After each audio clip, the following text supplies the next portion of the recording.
नमस्कार दोस्तों, जय हिंद जय Bharat. New CL Saini CD RK Saini BEd classes में आप सभी का हार्दिक स्वागत है, अभिनंदन है। दोस्तों, हमारे चैनल के माध्यम से आप सभी के लिए पाठ योजना निर्माण कार्यक्रम चलाया जा रहा है। इस पाठ योजना कार्यक्रम के अंतर्गत आप द्वारा हमारे इस हेल्पलाइन नंबर पर जो भी पाठ योजना के टॉपिक हमें सेंड किए जाते हैं उन्हें हम आपसे बातचीत करके उन्हें बनाने का प्रयास करते हैं। दोस्तों, आज की लाइव क्लास के अंतर्गत हम हिंदी गद्य पाठ योजना क्रमांक 32 जो लेखक यशपाल द्वारा रचित है, दुख का अधिकार, एनसीईआरटी की बुक से है, कक्षा 9 का टॉपिक है। इस पर आपको हम लेसन प्लान निर्माण करना बताएंगे कि आप दुख का अधिकार इस टॉपिक पर किस तरह लेसन प्लान बना सकते हैं। तो दोस्तों, आप सब बने रहें हमारे साथ, हमारे इस चैनल के साथ। दोस्तों, जब हम हिंदी गद्य पाठ योजना का निर्माण करते हैं तो सबसे पहले श्यामपट्ट पूर्ति का निर्माण करते हैं।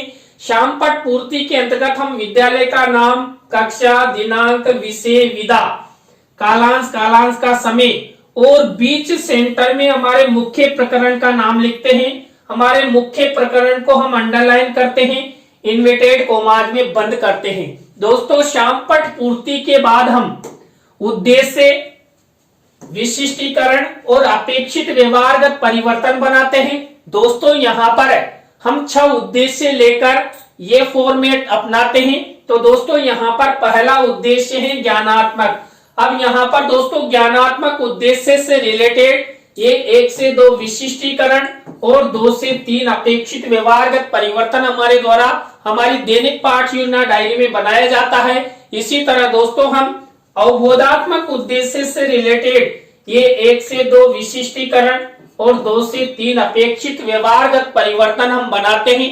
इसी तरह दोस्तों हम अभिव्यक्त्यात्मक उद्देश्य से रिलेटेड ये 1 से 2 विशिष्टीकरण और 2 से 3 अपेक्षित व्यवहारगत परिवर्तन बनाते हैं।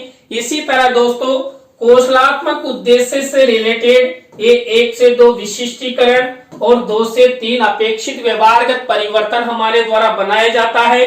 इसी तरह दोस्तों हमें जो हमारा 5वें नंबर का उद्देश्य अभिरुच्यात्मक, इस उद्देश्य से रिलेटेड ये 1 से 2 विशिष्टीकरण और 2 से 3 अपेक्षित व्यवहारगत परिवर्तन हमारी दैनिक पाठ योजना डायरी में बनाते हैं। इसी तरह दोस्तों हम अभिवृत्त्यात्मक उद्देश्य से रिलेटेड ये 1 से 2 विशिष्टीकरण और 2 से 3 अपेक्षित व्यवहारगत परिवर्तन बनाते हैं। तो दोस्तों आपको इस तरह ये उद्देश्य, विशिष्टीकरण और अपेक्षित व्यवहारगत परिवर्तन का फॉर्मेट बनाना है। दोस्तों यहाँ पर इस फॉर्मेट के बाद हम कक्षा शिक्षण सहायक सामग्री का कॉलम बनाते हैं। कक्षा शिक्षण सहायक सामग्री 2 प्रकार की होती है। कई पाठ योजनाओं में इसके बारे में मैंने आपको बता दिया है कि सामान्य और विशिष्ट 2 प्रकार की शिक्षण सहायक सामग्री का हम प्रयोग करते हैं। यहाँ पर कक्षा शिक्षण सहायक सामग्री के बाद आपको पूर्व ज्ञान का कॉलम बनाना है। दोस्तों यहाँ पर पूर्व ज्ञान के कॉलम तक आपको इस प्रक्रिया का, इस फॉर्मेट का उपयोग करना है जिससे आपका लेसन प्लान अच्छा बन सके। तो दोस्तों यहाँ पर इस प्रक्रिया, इस फॉर्मेट के बाद हमारा मुख्य लेसन प्लान शुरू होता है और हमारे मुख्य लेसन प्लान का पहला सोपान, पहला चरण, पहली स्टेप होती है प्रस्तावना। दोस्तों इस प्रस्तावना यानी इंट्रोडक्शन जो क्वेश्चंस होते हैं उसे हम उत्प्रेरणात्मक उपक्रम भी कहते हैं। इस प्रस्तावना शिक्षण बिंदु के अंतर्गत हम 3 से 5 प्रस्तावना के प्रश्न बनाते हैं। प्रश्नों में तारतम्यता होती है, जिग जैग होता है, उत्तरों से ही प्रश्न बनाए जाते हैं। और दोस्तों यहाँ पर ऐसे प्रश्न बनाए जाते हैं जिनका उत्तर छात्र छात्रा आसानी से दे सके। और यहाँ पर जो छात्र छात्राओं के लिए प्रश्न बनते हैं ये छात्र छात्राओं के पूर्व ज्ञान पर आधारित होते हैं, सरल होते हैं, संक्षिप्त होते हैं और बोधगम्य होते हैं। तो दोस्तों यहाँ पर दुख का अधिकार जो लेखक यशपाल द्वारा रचित है, इस पर मैंने प्रस्तावना के प्रश्न कैसे बनाए। पहला प्रश्न देखिए, कोहलर ने किस जानवर पर प्रयोग किए थे। देखिए आपने कोहलर, कोफका और वर्दीमर का नाम खूब सुना है, मनोविज्ञान में और विज्ञान में इसका नाम बहुत प्रचलित है। तो इस मनोवैज्ञानिक ने चिंपांजी नामक बंदर पर प्रयोग किए थे। अब इसी उत्तर से हमारा नेक्स्ट प्रश्न बनेगा, चिंपांजी मानव की तरह ही क्या होता है? जो चिंपांजी बंदर होता है ये मानव की तरह ही बुद्धिमान होता है। अब दोस्तों जो उत्तर मिला उसी उत्तर से हमारा नेक्स्ट प्रश्न बनने जा रहा है। तो यहाँ पर संसार का सबसे बुद्धिमान प्राणी किसे माना जाता है? तो दोस्तों संसार का सबसे बुद्धिमान प्राणी मानव को माना जाता है। अब इसी उत्तर से हमारा नेक्स्ट प्रश्न बनेगा, जब मानव किसी समस्या से ग्रसित हो जाता है तो उसे क्या होता है? तो दोस्तों उसे टेंशन होती है, दुख का उसे मन में ऐसी ही आ जाती है, यानी कुल मिलाकर वो तनाव और दुखी हो जाता है। अब इसी उत्तर से हमारा नेक्स्ट प्रश्न बनेगा, लेखक यशपाल द्वारा रचित दुख का अधिकार पाठ के बारे में आप सब क्या क्या जानते हो? तो दोस्तों यहाँ पर अंतिम प्रश्न समस्यात्मक हो गया, प्रश्नों में तारतम्यता है, जिग-जैग है, और दोस्तों यहाँ पर छात्र छात्राओं के पूर्व ज्ञान पर आधारित प्रश्न है। छात्र छात्रा इन प्रश्नों के उत्तर आसानी से दे सकते हैं। तो दोस्तों प्रस्तावना के प्रश्नों के बाद हमारी सेकंड जो स्टेप आती है, सेकंड जो सोपान होता है वो उद्देश्य कथन का होता है। दोस्तों इसे हम पाठ्याभिसूचना भी कहते हैं।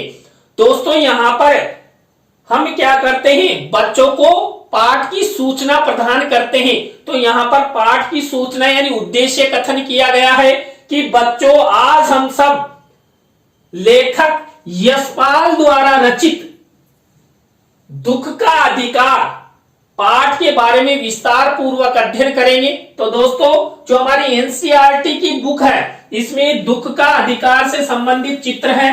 तो इस तरह हम यहाँ पर छात्रों को चित्र भी दिखा सकते हैं। और दोस्तों मैं आपसे एक बात कहना चाहता हूं, यदि आप हमारे इस चैनल पर पहली बार आए हैं तो सबसे पहले हमारे इस चैनल को सब्सक्राइब करें और पास ही बने बेल आइकन को जरूर दबावें। दोस्तों उद्देश्य कथन के बाद हमारी 3rd नंबर की स्टेप आती है पाठ प्रस्तुतिकरण की, लेसन प्रेजेंटेशन की। दोस्तों लेसन प्रेजेंटेशन के अंतर्गत सारी प्रक्रियाएं संपन्न होती है।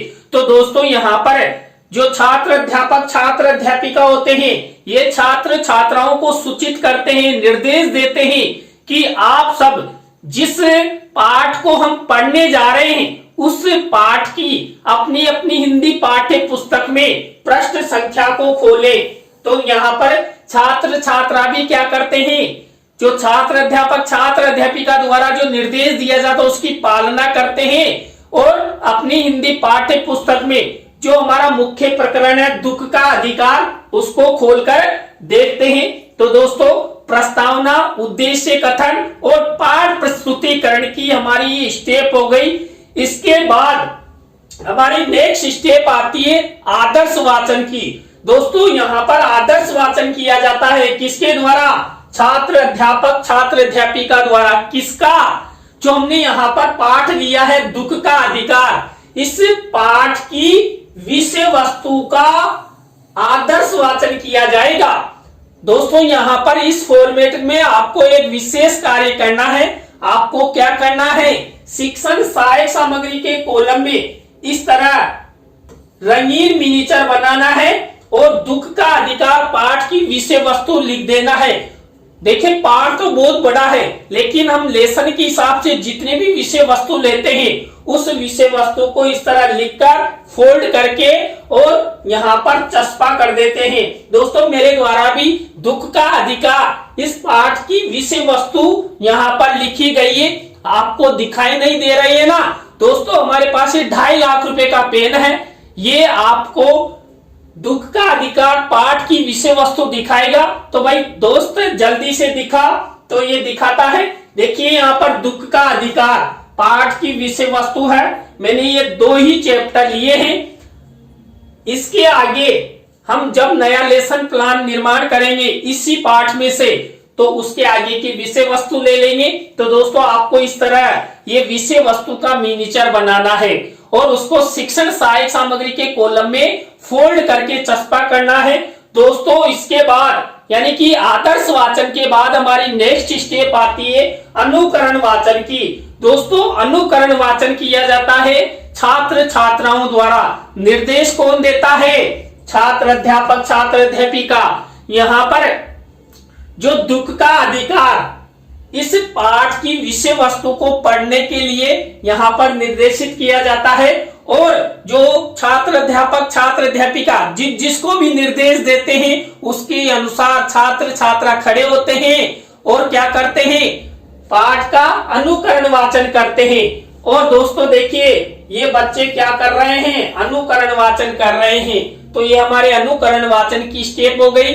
अनुकरण वाचन के बाद अशुद्धि संशोधन की स्टेप आती है।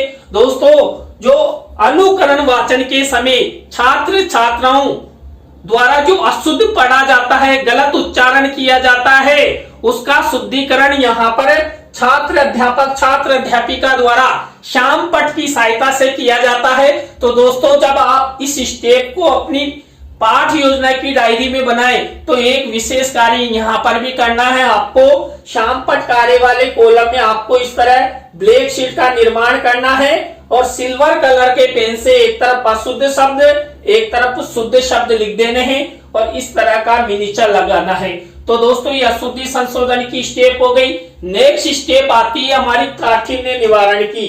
दोस्तों काठिन्य निवारण में भी इसी तरह मिनीचर बनाना होता है श्याम पट कार्य वाले कॉलम में। देखिए हमारे पास जो दुख का अधिकार मुख्य पाठ है, इसकी विषय वस्तु में कोई कठिन शब्द है या छात्र छात्राओं को हम व्याकरणिक दृष्टि से अच्छी तरह समझाना चाहते हैं, ऐसे शब्दों को यहाँ पर काठिन्य निवारण में लिया जाता है। तो दोस्तों हमने शब्द अर्थ विधि प्रविधि और प्रयोग इस तरह का फॉर्मेट बनाया है और हमने ये 7 शब्द लिए हैं। तो इस तरह आपको एक ब्लैक शीट का निर्माण करते हुए इस तरह काठिन्य निवारण की स्टेप अपनानी है। दोस्तों जितना अच्छा काठिन्य निवारण आप करते हैं उतना ही छात्र छात्राओं के शब्द भंडार में वृद्धि होती है, छात्र छात्रा व्याकरणिक दृष्टि से मजबूत होते हैं। इसके बाद नेक्स्ट स्टेप आती है सारांश कथन की। दोस्तों यहाँ पर हमने जो आदर्श वाचन में जो विषय वस्तु ली थी उस विषय वस्तु का यहाँ पर सारांश कथन किया जाता है, पूरी की नहीं जितनी हमने ली है। तो दोस्तों यहाँ पर एक विशेष कार्य आपको करना है, वो कौन सा? आपको शिक्षण सहायक सामग्री में क्या करना है? रंगीन मिनीचर पर इस तरह दुख का अधिकार पाठ का सारांश मिनीचर पर लिखना है। मेरे द्वारा भी यहाँ पर पाठ का सारांश लिखा गया है, उसको फोल्ड कर दिया है और यहाँ पर चस्पा कर दिया है। अब फिर आपको पाठ का सारांश दिखाई नहीं दे रहा ना? दोस्तों आप सब जानते हैं हमारे पास 2.5 लाख रुपए का पेन है, ये आपको दुख का अधिकार पाठ का सारांश दिखाएगा।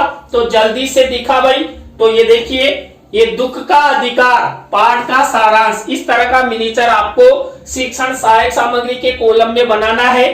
दोस्तों इसके बाद हमारी नेक्स्ट स्टेप आती है बोध प्रश्न की।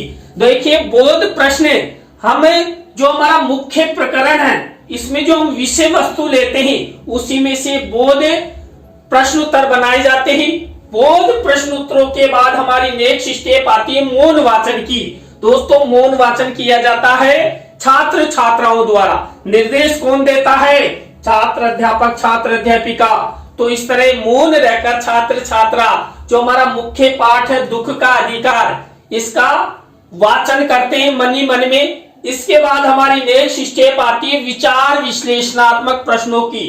दोस्तों विचार विश्लेषणात्मक प्रश्नों में हम क्यों और कैसे वाले ज्यादातर प्रश्न करते हैं। छात्रों में कल्पना शक्ति उनकी विचारात्मक शक्ति को उत्पन्न करने हेतु ये प्रश्न किए जाते हैं। हम 3 से 5 विचार विश्लेषणात्मक प्रश्न बनाते हैं। तो दोस्तों ये विचार विश्लेषणात्मक प्रश्न उत्तर हो गए। इसके बाद हमारी नेक्स्ट स्टेप आती है कौन सी? जल्दी से बताइए कमेंट्स में कौन सी आएगी। तो हमारी नेक्स्ट स्टेप आती है मूल्यांकन प्रश्नों की। दोस्तों मूल्यांकन प्रश्नों के अंतर्गत मैंने आपको कई बार बता दिया है जिस पाठ का अध्ययन हम यहाँ पर करने जा रहे हैं या पाठ योजना का निर्माण करने जा रहे हैं उसी में से मूल्यांकन प्रश्न बनाए जाते हैं।